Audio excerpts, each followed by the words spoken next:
Part 2. Pagkatapos ng hapunan ay iniwan na ni Sabrina ang hugasan sa mag-ina. Pumasok na siya sa kanyang kwarto at naligo.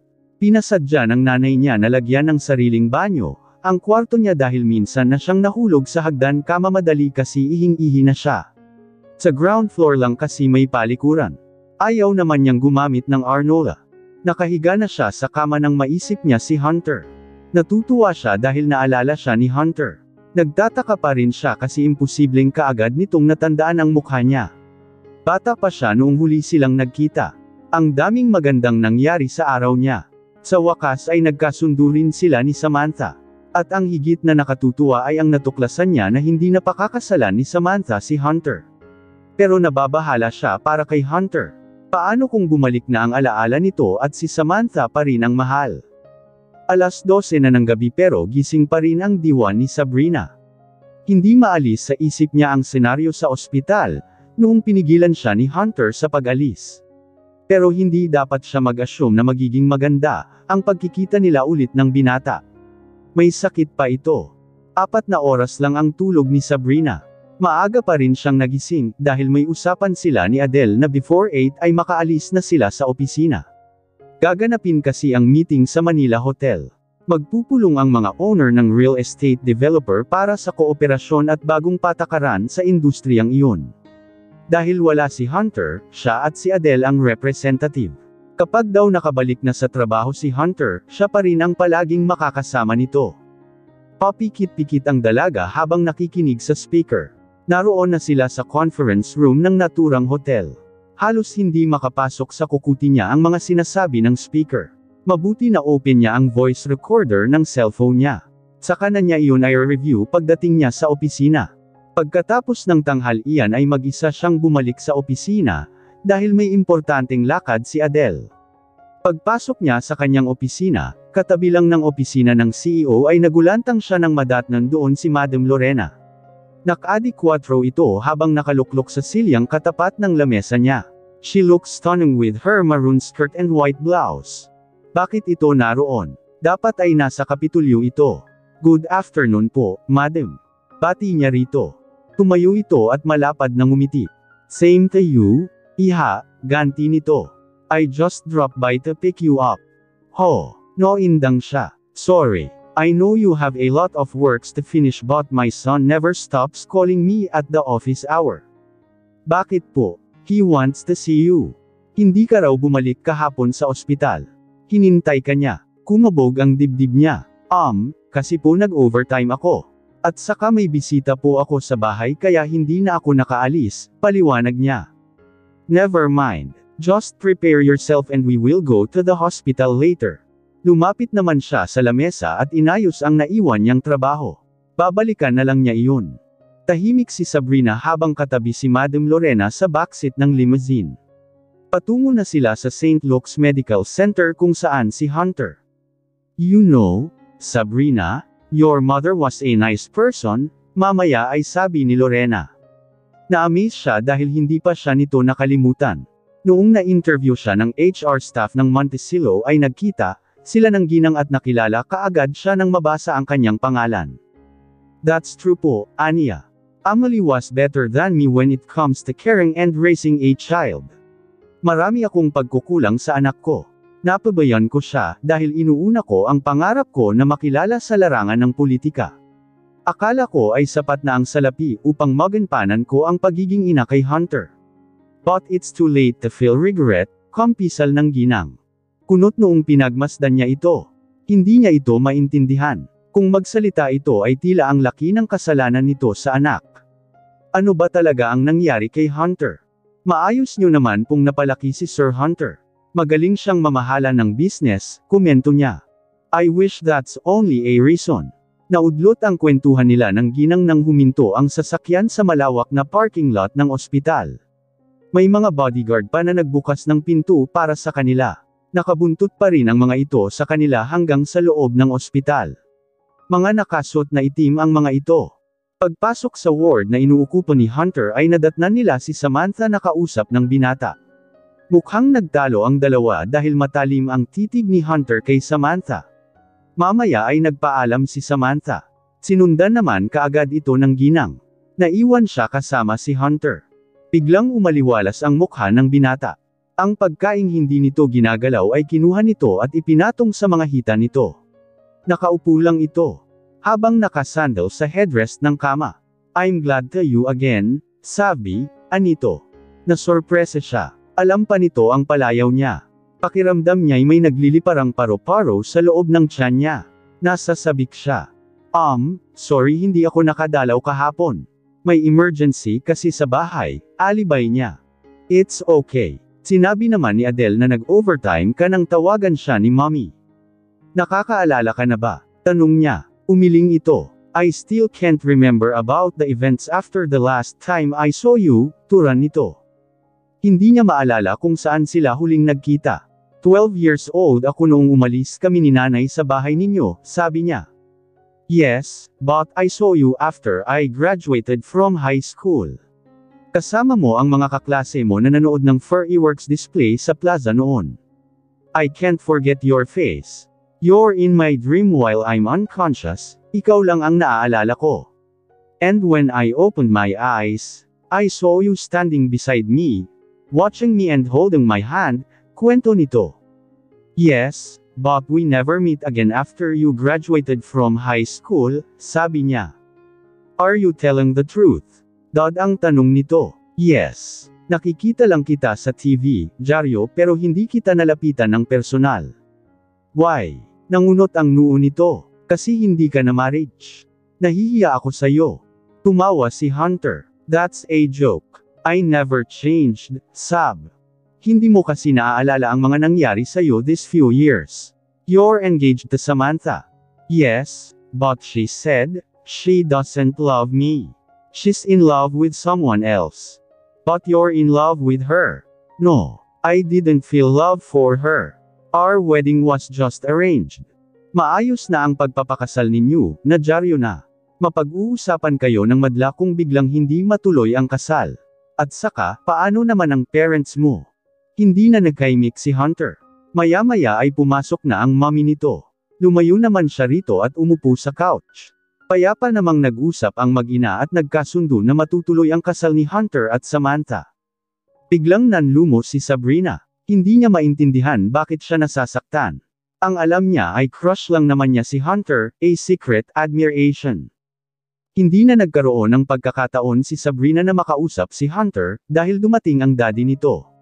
Nagpaalam na lamang siya na babalik sa trabaho. Pagdating niya sa opisina ay naghihintay na sa kanya si Engineer Bernard Santiago. Ito ang guide niya sa pagharap sa mga client nila sa real estate developer. Si Bernard ang in charge sa operation ng construction sa mga pabahay. Pinata pa ito at kaklase umano ni Hunter noong college. He was tall, handsome, masculine, and not so dark. Parating nakabilad sa araw si Bernard kaya naging moreno. Pero makinis ang kutis nito at maayos manamit, malinis. Medyo pilyo lang ito at ang hilig magligaw biro. Saan ka ba nanggaling, ha? Naiinip nitong tanong. Sinundan kaagad siya nito papasok sa opisina, inilapag nito ang makapal na papeles sa ibabaw ng lamesa niya. Pinapante kasi ako ni Madam Lorena sa ospital, tugon niya. Ano naman ang ginawa mo roon? May pinapirma ka na naman bang papeles kay Hunter? Tanong nito. Ayaw niyang mabigyan ng mali siya ng iba, ang paglapit niya kay Hunter kaya kailangan niyang magsinungaling. May inutos lang sa akin si Madam Lorena. Sagot niya. Ngumisi ang binata. Akala ko naman ginawa kang yaya ni Hunter, biro nito.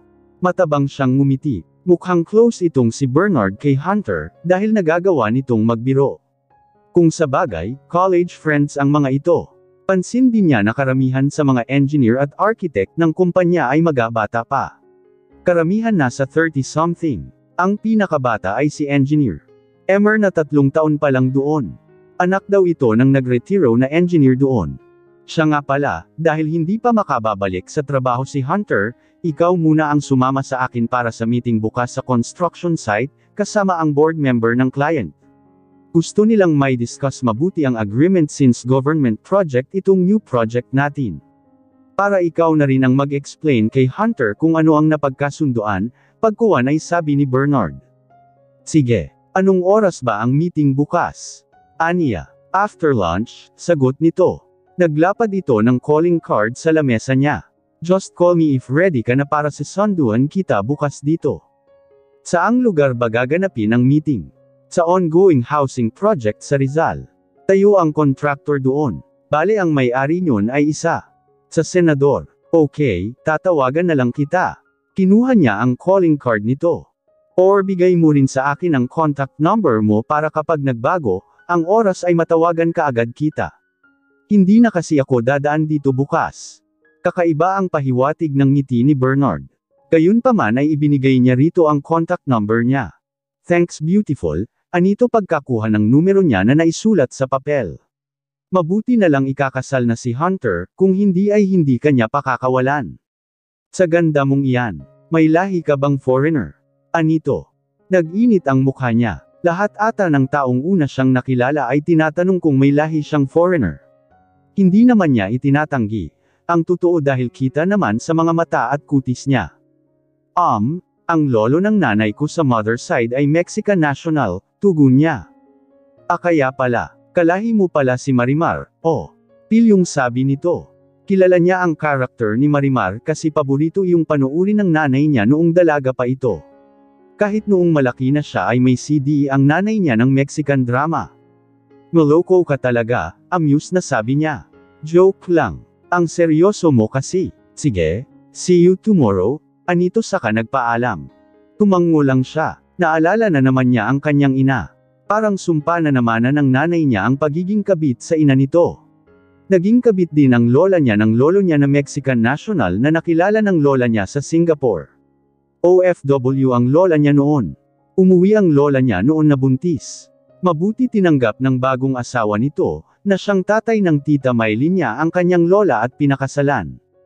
Namana niya sa lolo niya ang light brown niyang mga mata, maging kutis na medyo morena na mamula-mula. Ang ilong at mga labi niya ay namana niya sa kanyang ama. Kaya may pagkakahawig sila ni Samantha. Kamukha rin ni Samantha ang tatay nila. Alas 5 ng hapon nakalabas ng opisina si Sabrina. Naisip niyang dalawin muna si Hunter at ibigay na rin ang activity report niya rito, para maging aware ito sa nangyayari sa kumpanya. Saktong pagpasok niya ay walang kasama si Hunter.